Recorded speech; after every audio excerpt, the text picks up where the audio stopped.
Hello dear students, आज मैं 4-5 days के बाद ये वीडियो बना रहा हूँ। इस वीडियो को बनाने में मुझे थोड़ा टाइम लगा और इस वीडियो को मैं लास्ट वीडियो जहाँ फिनिश हुआ था वहाँ से मैं इस वीडियो को फर्दर कंटिन्यू करने वाला हूँ। और लास्ट जो वीडियो में आपने देखा होगा कि मैंने प्री फर्टिलाइजेशन इवेंट्स बताया था आपको। प्री फर्टिलाइजेशन इवेंट्स में आपको स्पेशली मैंने बताया था कहाँ तक, मियोसाइट सेल्स तक। मियोसाइट सेल्स के बारे में ब्रीफ दिया था, डिटेल नहीं किया था। मियोसाइट सेल्स जो हैं ये इस पे क्वेश्चन भी इस बार आए थे सीबीएसई बोर्ड में और इम्पोर्टेंट भी है, तो मैं यहीं से स्टार्ट कर रहा हूँ। ठीक है, आपका जो मियोसाइट सेल्स है वो मियोसाइट सेल्स एक्चुअली में है क्या, ये जर्म सेल्स है। जर्म सेल्स मीन्स कि ये वो सेल्स है जिससे गैमीट्स बनेगा और फिर उस गैमीट्स के आगे फर्दर फर्टिलाइजेशन में इन्वॉल्वमेंट होगा। फर्टिलाइजेशन के बाद उससे एक न्यू ऑफस्प्रिंग का फॉर्मेशन होगा। ठीक है, इसलिए इसको जर्म सेल्स बोलते हैं क्योंकि नए जनरेशन के लिए ये रिस्पॉन्सिबल है और साथ ही साथ ये इसमें मियोसिस पॉसिबल है। मेनली आपका मियोसाइट्स का जो टर्म है वो कहाँ से आया हुआ है, वो एक्चुअली में आया है मियोसिस टर्म से। मियोसिस एक प्रोसेस है सेल डिवीजन का और मियोसिस प्रोसेस से ही मियोसाइट्स टर्म इवॉल्व हुआ है। और एक्चुअली में हम ऐसे भी बोल सकते हैं कि वो सारे सेल्स जिसमें मियोसिस पॉसिबल हो उनको मियोसाइट सेल्स बोलते हैं। ठीक है, आप आगे के जो चैप्टर्स आपके हैं लाइक आपके sexual reproduction in flowering plants, human reproduction, इसमें आपको बहुत सारे नेम आपको मिलेंगे जिसमें मदर सेल्स का यूज किया गया है नेम में, टर्म्स में, लाइक एमएमसी सेल्स। ठीक है, माइक्रोस्पोर मदर सेल्स, ठीक है, मेगास्पोर मदर सेल्स। ये एक्चुअली में microspore mother cells, megaspore mother cells, ये सारे सेल्स हैं क्या, एक्चुअली ये मियोसाइट सेल्स हैं क्योंकि ये जो सेल्स हैं इनमें मियोसिस पॉसिबल है, इनमें मियोसिस पॉसिबल है। पहले मियोसिस आगे कंटिन्यू करने से पहले मैं आपको बता दूं कि ये जो सेल्स हैं मियोसाइट सेल्स, ये मियोसाइट सेल्स कहाँ पे एक्चुअली प्रेजेंट होते हैं। ये प्रेजेंट होते हैं डिप्लॉयड पेरेंटल बॉडी में। मैंने ये टर्म यूज़ किया इसलिए क्योंकि एनसीईआरटी में यही टर्म यूज़ किया गया है, डिप्लॉयड पेरेंटल बॉडी। स्पेशली आपका ये जो रनिंग चैप्टर है रिप्रोडक्शन इन ऑर्गेनिज्म, इसमें यूज़ किया गया है। आप एक और टर्म यूज़ कर सकते हैं, वो टर्म क्या है कि वो सारे के सारे एनिमल्स या प्लांट्स जिनका लाइफ साइकिल में डोमिनेंट फेज जो है वो डिप्लॉयड हो। ठीक है, और डिप्लॉयड अगर है उसका डोमिनेंट फेज तो उसमें मियोसाइट सेल्स भी होंगे, उसमें मियोसिस भी होगा और वहाँ से गैमेट्स भी बनेंगे। ठीक है, तो मेनली हम ध्यान देंगे कि ये डिप्लॉयड पेरेंटल बॉडी एक्चुअली में किस टाइप के एनिमल्स और प्लांट्स में आपको मिलेंगे। तो यहाँ मैंने लिस्ट बना रखा है, लाइक टेरिडोफाइट्स देखेंगे आप, gymnosperm, angiosperm and mostly animals. Pteridophytes का जो डोमिनेंट फेज है लाइफ साइकिल का वो है डिप्लॉयड। ठीक है, जिम्नोस्पर्म का भी जो डोमिनेंट फेज है वो क्या है, डिप्लॉयड। एंजियोस्पर्म के लाइफ साइकिल में भी जो डोमिनेंट फेज है वो भी क्या है, डिप्लॉयड। एनिमल्स में भी जो डोमिनेंट फेज लाइफ साइकिल का है वो क्या है, डिप्लॉयड्स। ठीक है, मतलब कि जो डिप्लॉयड पेरेंटल बॉडी है, pteridophyte, gymnosperm, angiosperm and mostly animals में आपको क्या मिलेगा, मियोसाइट सेल्स मिलेंगे। और मियोसाइट सेल्स में क्या होगा, मियोसिस होगा। मियोसिस के बाद गैमेट्स का फॉर्मेशन होता है। और ये मैं इस चैप्टर में आपको बहुत बार मैंने बताया है कि गैमेट्स एक्चुअली में इसका क्रोमोसोमल लेवल क्या होता है, इसका क्रोमोसोमल लेवल हैप्लॉइड होता है और मियोसाइट्स का क्रोमोसोमल लेवल क्या होता है, डिप्लॉइड्स होता है। ठीक है, इसके बाद से आते हैं कि मियोसाइट्स के एग्जाम्पल्स जो कि आपके एनसीईआरटी में दिए हुए हैं। एनसीईआरटी में आपका एक पूरा का पूरा चार्ट दिया हुआ है एनसीईआरटी में। आपको चार्ट से मैंने 2-3 एग्जाम्पल्स लिए हैं, like human, rice, house fly. ठीक है, ये जो भी मैंने 3 एग्जाम्पल दिए हैं उनका मियोसाइट्स में क्रोमोसोमल लेवल मैंने मेंशन कर रखा है यहाँ पे। ठीक है, और गैमेट्स में क्रोमोसोमल लेवल मैंने मेंशन कर रखा है यहाँ पे। ह्यूमन में जो मियोसाइट्स में क्रोमोसोम्स हैं वो 46 है नंबर में। ये देखिए मैंने यहाँ मेंशन कर रखा chromosome numbers myocytes, chromosome number in gametes. ये मैंने लेफ्ट राइट मेंशन कर रखा है, इसको आप भी ध्यान दीजिए कि क्रोमोसोम्स जो नंबर है ये इसके लिए भी है और इसके लिए भी है। ठीक है, तो मैं एग्जाम्पल में पहले फिनिश कर दूँ। मियोसाइट्स जो ह्यूमन सेल्स में हैं वो उनमें नंबर ऑफ क्रोमोसोम्स कितने हैं, 46 हैं। गेमिट्स में क्रोमोसोम नंबर्स 23 है। सिमिलरली राइस में 24 है, तो इधर राइस के मियोसाइट सेल्स में 24 है और इधर गेमिट्स में कितने 12 हैं। हाउस फ्लाई में जो है मियोसाइट्स में नंबर ऑफ क्रोमोसोम्स जो है 12 है। देन आपके गेमिट्स में क्रोमोसोम नंबर जो है वो कितने हैं, 6 हैं।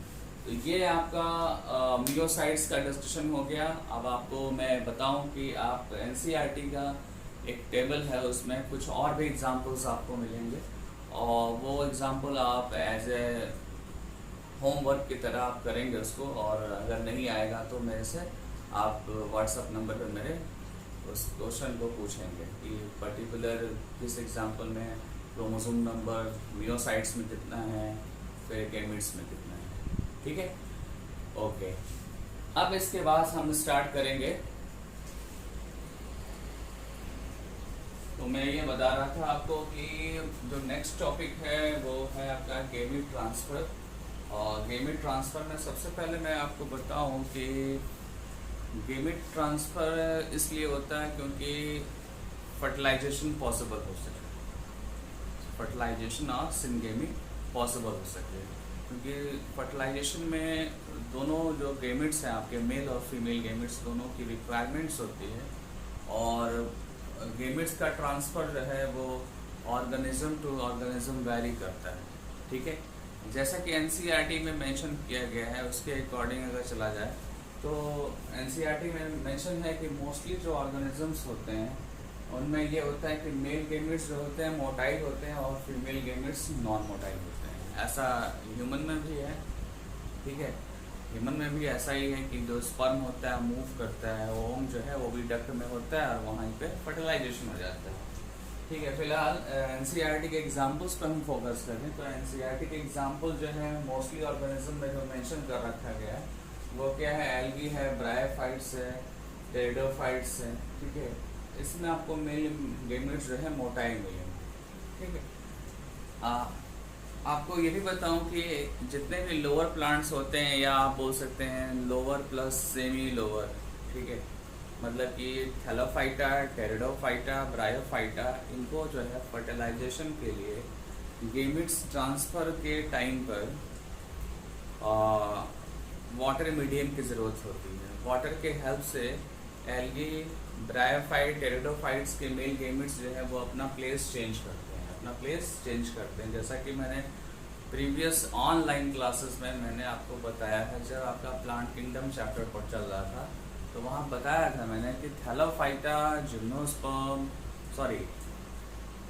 ब्रायोफाइटा, टेरिडोफाइटा, एल्गी, इसमें क्या होता है कि मेल जो गेमेट है ये अपना प्लेस चेंज करते हैं और प्लेस चेंज करने के लिए जो मीडियम ज़रूरत पड़ती है वो वाटर मीडियम की ज़रूरत पड़ती है।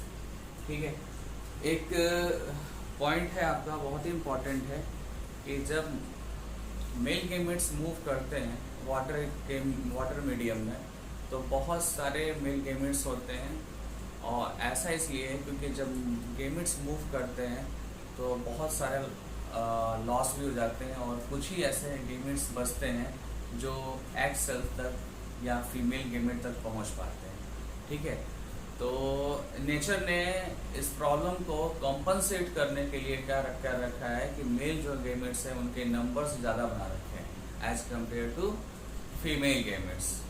मैं फिर से इस सेंटेंस को रिपीट कर रहा हूँ कि जो भी आपका एल्गी, ब्रायोफाइटा, टेरिडोफाइटा है, ये आपके इनके जो मेल गेमेट्स हैं वो अपना प्लेस चेंज करते हैं, वाटर मीडियम में मूव करते हैं।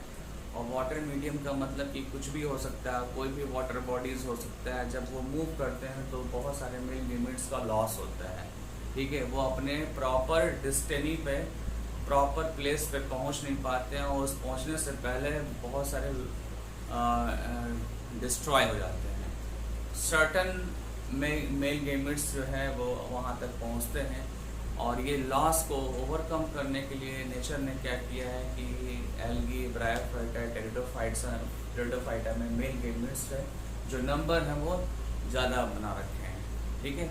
और इससे एडवांटेज है कि कुछ लॉस हो जाएंगे तो कुछ ना कुछ जो है वो आगे फर्टिलाइजेशन में इन्वॉल्व होंगे। फिलहाल जो पॉइंट नोट करने वाला था आपका वो ये था कि जो मोस्टली ऑर्गेनिजम्स होते हैं उसमें मेल गेमेट्स मोटाइल और फीमेल गेमेट्स नॉन मोटाइल, ठीक है।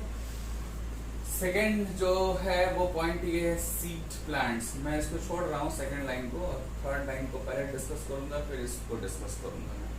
सीड प्लांट्स में आपका मैं बताऊँ कि जिम्नोस्पर्म, एंजियोस्पर्म्स, ये कुछ एग्जांपल्स हैं जहाँ पे मेल गेमेट्स एक्चुअली में कहाँ पे प्रेजेंट होते हैं, पॉलन ग्रेन में प्रेजेंट होते हैं। मेल गेमेट्स कहाँ प्रेजेंट होंगे, पॉलन ग्रेन में होंगे।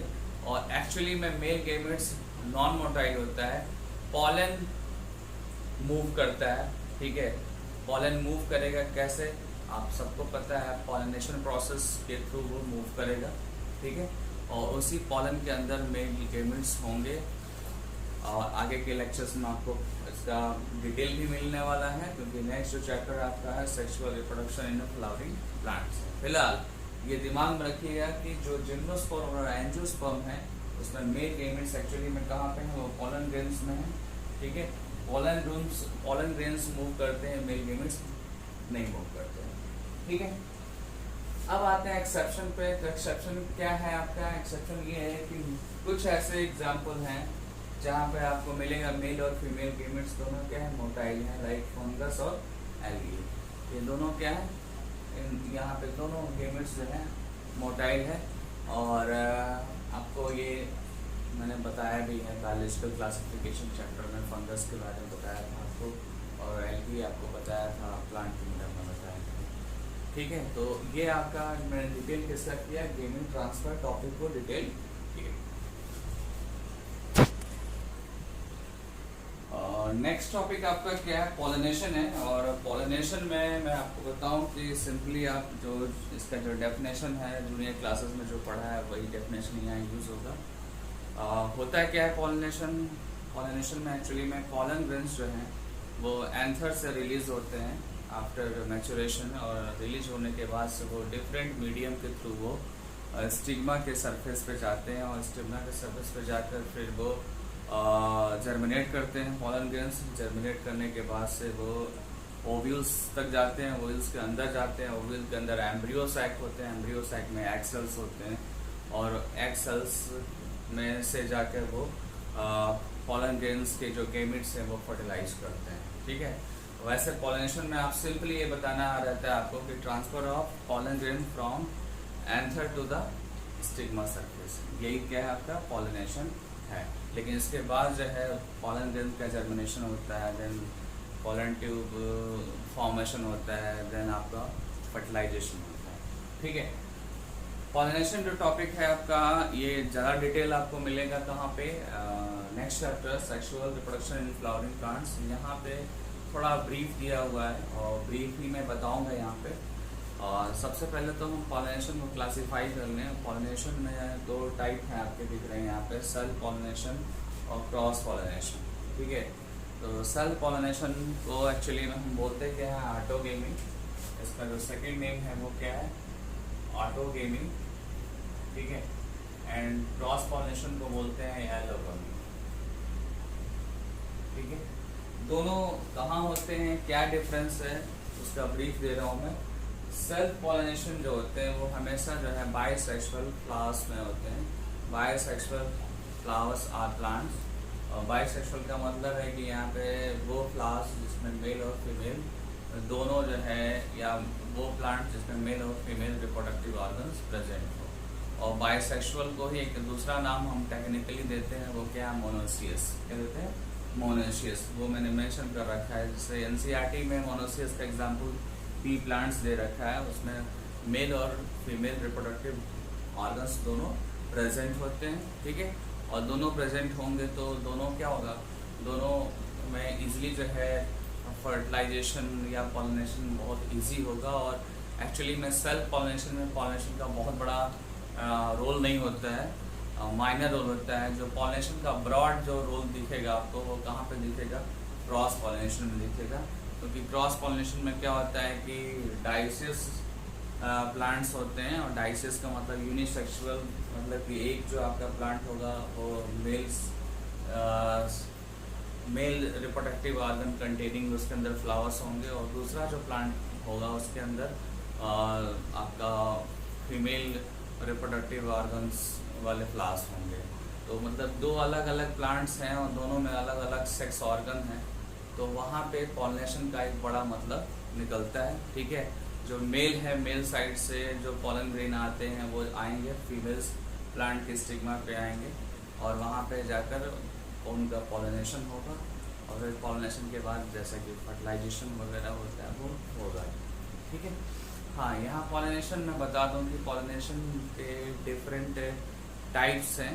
ठीक है, डिफरेंट टाइप्स हैं, लाइक आपका एबायोटिक पॉलिनेशन है, बायोटिक पॉलिनेशन है, ये सारा डिटेल आपको नेक्स्ट चैप्टर में मिलने वाला है। ठीक है, आपको ये भी मिलेगा नेक्स्ट चैप्टर में कि सेल्फ पॉलिनेशन जो है आपके उनके जो प्रोजनी होते हैं, ऑफस्प्रिंग होते हैं, उनका जो जेनेटिक कंस्टिट्यूएंट्स होता है वो पेरेंटल बॉडीज से डिफर करता है या नहीं करता है, इस लेवल तक आपको डिस्कशन मिलेगा। मैं वैसे आपको सुपरफिशली बता दूं कि सेल्फ पॉलिनेशन के बाद जो न्यू प्रोजनी प्लांट्स की बनती है वो पेरेंटल प्लांट्स के सिमिलर होता है, आइडेंटिकल ही बोल सकते हैं, सिमिलर आइडेंटिकल भी बोल सकते हैं।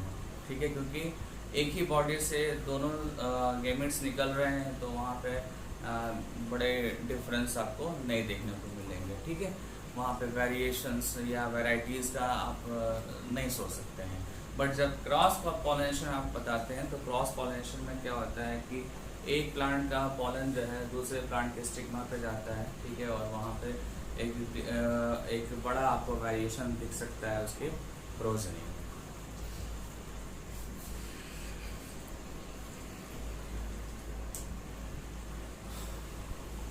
पॉलिनेशन के बाद आपका जो एक इवेंट है सेक्सुअल रिप्रोड्यूसिंग ऑर्गेनिज्म के लाइफ साइकिल में वो है फर्टिलाइजेशन। फर्टिलाइजेशन एक बहुत सिंपल कॉमन टॉपिक है, क्योंकि ये आप जूनियर्स क्लासेस में भी पढ़ा है फर्टिलाइजेशन। फर्टिलाइजेशन के लिए सबसे पहले मैं बता दूं कि होता क्या है। फर्टिलाइजेशन में मेल और फीमेल गेमेट्स का फ्यूज़न होता है। ठीक है, मेल और फीमेल गेमेट्स का फ्यूज़न होगा। ठीक है, और फ्यूज़न का यहाँ पे जो मतलब है वो क्या है, सिनगेमी। ठीक है, सिनगेमी एक्चुअली फर्टिलाइजेशन का ही सेकेंड नेम जो है वो क्या है, सिनगेमी। और जब सिनगेमी हो जाता है तो जाइगोट का फॉर्मेशन होता है। ठीक है, और जाइगोट से फिर एक न्यू ऑफस्प्रिंग का फॉर्म होगा। आप उसको प्रोजनी भी बोल सकते हैं। ठीक है, न्यू इंडिविजुअल्स भी बोल सकते हैं। बट न्यू इंडिविजुअल्स जब फॉर्म होंगे तो वहाँ पर क्या होगा, आपका डिफरेंशिएशन होगा। क्या होगा वहाँ पे, डिफरेंशिएशन होगा। और डिफरेंशिएशन के बाद भी किसी भी ऑफस्प्रिंग और प्रोजनी के डिफरेंट पार्ट्स बन सकते हैं। मैं रिपीट कर रहा हूँ, फर्टिलाइजेशन टॉपिक का सबसे पहले मैं बताऊं कि सेकंड नेम सिनगेमी है। सिनगेमी में होता है क्या, मेल और फीमेल गेमेट का फ्यूजन होता है। मेल और फीमेल गेमेट फ्यूज करके जाइगोट का फॉर्मेशन करते हैं, और जाइगोट से एक कंप्लीट बॉडी का फॉर्मेशन होता है।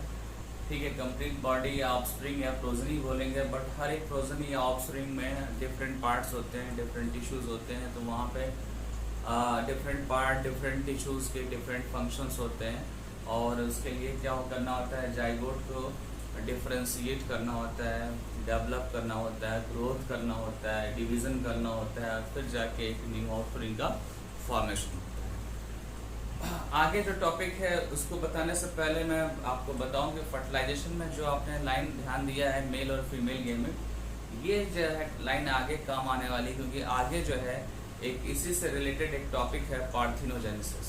क्या है, पार्थिनोजेनेसिस। पार्थिनोजेनेसिस जो है एक ऐसा प्रोसेस है जिसमें एक ऑफस्प्रिंग का फॉर्मेशन होगा लेकिन विदाउट फर्टिलाइजेशन होगा। एक ऑफस्प्रिंग का फॉर्मेशन होगा बट उसमें फर्टिलाइजेशन नहीं होगा।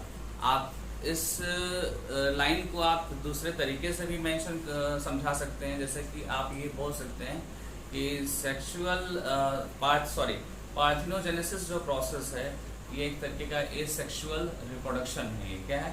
एसेक्सुअल रिप्रोडक्शंस हैं, और जिसमें आपको मेल और फीमेल गेमेट का फर्टिलाइजेशन आपको नहीं मिलेगा, ठीक है। और इसमें जब ऑफस्प्रिंग का फॉर्मेशन होगा या न्यू इंडिविजुअल्स का फॉर्मेशन होगा तो उसमें नए कॉम्बिनेशंस नहीं मिलेंगे, आपको नए कॉम्बिनेशंस नहीं मिलेंगे, और ये नया जो भी इंडिविजुअल्स होगा वो पेरेंटल बॉडी के सिमिलर होगा, वो पेरेंटल बॉडी के सिमिलर होगा। ऐसा इसलिए क्योंकि मैं पहले भी बताया हूँ कि जब फर्टिलाइजेशन होता है तो उसके लिए रिक्वायर्ड होता है गेमेट्स, मेल और फीमेल गेमेट्स, और ये गेमेट्स कैसे बनते हैं? मियोसिस से बनते हैं, और मियोसिस के टाइम पे क्या होता है? क्रॉसिंग ओवर और रिकॉम्बिनेशंस होते हैं। तो क्रॉसिंग ओवर रिकॉम्बिनेशन के वजह से जो है क्रोमेटिड्स के फ्रेगमेंट से इंटरचेंज होते हैं जो वेरिएशन के लिए रिस्पॉन्सिबल हैं, और यही वेरिएशन गेमेट्स में आते हैं और गेमेट्स आगे फर्टिलाइजेशन में इन्वॉल्व होते हैं। तो यहाँ पार्थेनोजेनेसिस में तो फर्टिलाइजेशन हो ही नहीं रहा है, ठीक है, और ना ही यहाँ सीड का फॉर्मेशन होगा। अगर आप प्लांट के केस में इसको अप्लाई कर लेते हैं तो इसमें सीड का भी फॉर्मेशन नहीं होगा, सीड का भी फॉर्मेशन इसमें नहीं होने वाला। और सीड में आपको पता है, सीड में एंडोस्पर्म भी होता है, एम्ब्रियो भी होता है, और दोनों के फॉर्मेशन के लिए गेमेट्स की जरूरत होती है। जैसा कि आप नेक्स्ट चैप्टर आपका स्टार्ट होने वाला है sexual reproduction in flowering plants, वहाँ पे आपको एंडोस्पर्म और एम्ब्रियो के फॉर्मेशन के लिए गेमेट्स की जरूरत होती है। और शायद आपका पैरेलल चैप्टर ये चल भी रहा है तो आपको इसलिए समझ में भी आ जाएगा कि क्यों मैं बोल रहा हूँ कि सीडलेस प्लांट्स में ऐसा होता है, ठीक है। अच्छा, पार्थेनोजेनेसिस में आपको बताऊं कि पार्थेनोजेनेसिस इनकम्प्लीट भी होते हैं, कंप्लीट भी होते हैं। इनकम्प्लीट उनको बोलते हैं जिनके अंदर पार्थेनोजेनेसिस के साथ साथ सेक्सुअल रिप्रोडक्शन भी होता है, ठीक है। मतलब किसी पर्टिकुलर टाइम या कंडीशन में पार्थेनोजेनेसिस होगा और किसी पर्टिकुलर कंडीशन में सेक्सुअल रिप्रोडक्शन होगा। और एक होता है आपका कंप्लीट, मतलब कंप्लीट का मतलब कि जिसमें ओनली पार्थेनोजेनेसिस पॉसिबल होगा। कुछ ऐसे ऑर्गेनिजम्स है, ठीक है, एग्जाम्पल्स ऐसे मिलेंगे जिसमें ओनली आपको पार्थेनोजेनेसिस प्रोसेस के थ्रू ही नेक्स्ट इंडिविजुअल आपको बनता हुआ मिलेगा, ठीक है। तो ये जो है आपका पार्थेनोजेनेसिस का ओवरव्यू मैंने दे दिया। इसमें जो मेन जो लाइन है, फिर से मैं एक बार रिपीट कर रहा हूँ, इस पार्थेनोजेनेसिस जो है वो फर्टिलाइजेशन के बिना होता है, फर्टिलाइजेशन उसमें रिक्वायर्ड नहीं है, ठीक है। और जब फर्टिलाइजेशन नहीं रिक्वायर्ड नहीं है तो वहाँ पे आपको जो ऑफस्प्रिंग बनेगा वो कैसा होगा? वो पेरेंटल बॉडी के सिमिलर होगा, जैसे कि आपका एसेक्सुअल और वेजिटेटिव रिप्रोडक्शंस में आपको बताया जाता है, ठीक है। अच्छा, कुछ एग्जांपल्स हैं पार्थेनोजेनेसिस के, वो क्या? रोटीफर्स है, हनी बी है, सम लिजर्ड्स हैं, बर्ड्स हैं, ठीक है। ये आपको एग्जांपल जो मैंने मेंशन कर रखे हैं एनसीईआरटी के हैं। हमेशा की तरह एनसीईआरटी एग्जांपल्स आपको फॉलो करने पड़ेंगे। एक चीज़ और बताता हूँ मैं आपको, जब पार्थेनोजेनेसिस पढ़ेंगे तो डिप्लॉयड जो भी आपको सेल मिलेगा, डिप्लॉयड एग सेल्स जो मिलेगा उससे हमेशा फीमेल बनता हुआ दिखेगा आपको, और अगर हैप्लॉयड कोई सेल दिखेगा तो हैप्लॉयड से मेल बनता हुआ दिखेगा। ये डिटेलिंग आपको फिलहाल तो ज़रूरत नहीं है, मैं वैसे बता दिया, ठीक है। एक और चीज़ मैं बताना चाहता हूँ कि पार्थेनोजेनेसिस को पार्थेनोर कार्पी से हम कंपेयर भी करते हैं, और उसका मैं अभी डिटेल उसका बता रहा हूँ आपको। तो मैंने बताया आपको कि पार्थेनोकार्पी और पार्थेनोजेनेसिस, इस पे आपको क्वेश्चन मिलेगा बोर्ड में, आपको शॉर्ट टाइप क्वेश्चंस में मिलेगा आपको। बहुत सिंपल सा है, ज़्यादा इसमें प्रॉब्लम आपको नहीं होगी इसमें। लेकिन एक चीज़ मैं बता दे रहा हूँ, अभी जस्ट बताया मैंने आपको कि इसमें ये ऐसे प्रोसेस दोनों हैं जिसमें आपको जो आने वाला ऑफस्प्रिंग होगा उसमें आपको वेरिएशंस नहीं दिखेगा। जैसा पेरेंटल बॉडी होगा वैसे ही आपका ऑफस्प्रिंग होगा। ये कॉमन है दोनों के लिए, बट फिर भी दोनों में क्या डिफरेंस है, ठीक है। तो मैं डिफरेंस बता रहा हूँ। पार्थेनोकार्पी आपके सामने दिख रहा है, पार्थेनोकार्पी में कार्पी वर्ड यूज़ किया गया है। कार्पी जो है वो एक्चुअली में ये वर्ड कहाँ से लिया गया है? कार्पल से लिया गया है, और कार्पल जो है वो एक्चुअली में ओवरी का पार्ट है, ठीक है। ओवरी का एक चैम्बर है और ये कार्पी वर्ड एक्चुअली में प्लांट के लिए, प्लांट की ओवरी के लिए ही ये यूज करते हैं ये टर्म, ठीक है। जो कार्पी टर्म है ये प्लांट के ओवरी के लिए ही ये वर्ड यूज करते हैं, इसलिए इसका जो पूरा नाम है वो क्या, पार्थिनोकार्पी, ठीक है। पार्थिनोकार्पी प्लांट्स में अकर होते हैं, ये तो मैंने प्रूव कर दिया आपको। ये जो पार्थिनोजेनेसिस है इसमें क्या है कि प्लांट और एनिमल्स दोनों में होते हैं, प्लांट्स और एनिमल दोनों में होते हैं। टू द पॉइंट पढ़िए, ज़्यादा इसमें फालतू टाइम वेस्ट करने की ज़रूरत नहीं है। जो आपके सामने मैं बता रहा हूँ पॉइंट्स वही आपके लिए इम्पोर्टेंट है। मैंने बताया कि पार्थिनोकार्पी जो है प्लांट बॉडी में आपको मिलेगा, पार्थिनोजेनेसिस जो है प्लांट और एनिमल्स दोनों में मिलेगा। जब आप पार्थिनोकार्पी का सेकंड पॉइंट आप पढ़ेंगे तो उसमें मिलेगा कि इसमें जो है, जो प्लांट्स के अंदर जो फ्रूट्स डेवलप हो रहे हैं वो फ्रूट्स जो है सीडलेस फ्रूट्स डेवलप हो रहे हैं। सीडलेस फ्रूट्स जो है डेवलप कैसे हो सकते हैं, विदाउट फर्टिलाइजेशन। मैंने आपको बताया था ना कि without pollination and without fertilization जो है सीडलेस प्लांट्स, यहाँ पे आप मेंशन कर लीजिए, without fertilization and without pollination, seedless plants produce होते हैं और डेवलप होते हैं। यहाँ पे पार्थिनोजेनेसिस में इसके पैरेलल जो स्टेटमेंट है वो ये है कि चाहे प्लांट हो या एनिमल्स है, उसमें जो है एग सेल्स जो है मेल गेमेट से फर्टिलाइज नहीं होगा, मतलब कि नॉर्मल फर्टिलाइजेशन नहीं होगा। और वहाँ पे भी वहाँ क्या होगा, एक diploid egg cells, unfertilized diploid egg cells जो है एक न्यू इंडिविजुअल्स में कन्वर्ट हो जाएगा विदाउट फर्टिलाइजेशन, ठीक है। मतलब कि मेल गेमेट इन्वॉल्व नहीं होगा। जो फीमेल बॉडी है, फीमेल बॉडी से ही एक एग सेल बनेगा जो डिप्लॉयड फॉर्म में होगा और अनफर्टिलाइज होगा, और वही जो है एक न्यू इंडिविजुअल्स में कन्वर्ट हो जाएगा, ठीक है। ये प्रोसीजर है पार्थिनोजेनेसिस का। थर्ड आ जाइए, थर्ड जो है आपको पार्थिनोकार्पी में जो थर्ड पॉइंट है वो क्या है कि यहाँ पे जो भी प्लांट आपको डेवलप मिलेगा वो नॉर्मल होगा, उसके अंदर कोई मेरिट्स या डिमेरिट्स आपको नहीं मिलेंगे।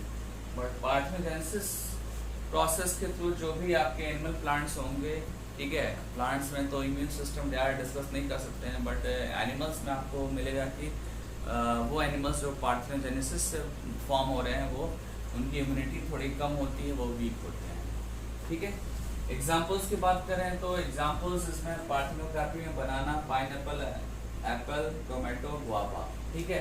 ये एग्जाम्पल आप अच्छे से लर्न कर लीजिए, क्योंकि ये डिफरेंस तो पूछा ही है बोर्ड में, तो वहाँ पे आपको मार्क्स अच्छे मिल जाएंगे एग्जाम्पल से। यहाँ पे जो एग्जाम्पल है मैंने एनसीईआरटी का ही एग्जाम्पल यूज किया है यहाँ पे। यहाँ पे एग्जाम्पल पार्थिनोजेनेसिस का क्या, रोटिफर है, हनी बी है और सम लिजर्ड्स है, ठीक है। तो ये आपका पार्थिनोजेनेसिस और पार्थिनोकार्पी का डिफरेंस हो गया, और आज के लिए इतना काफ़ी है। और नेक्स्ट जो है वीडियो मैं जल्दी ही बनाने की कोशिश करूँगा। Okay, thank you.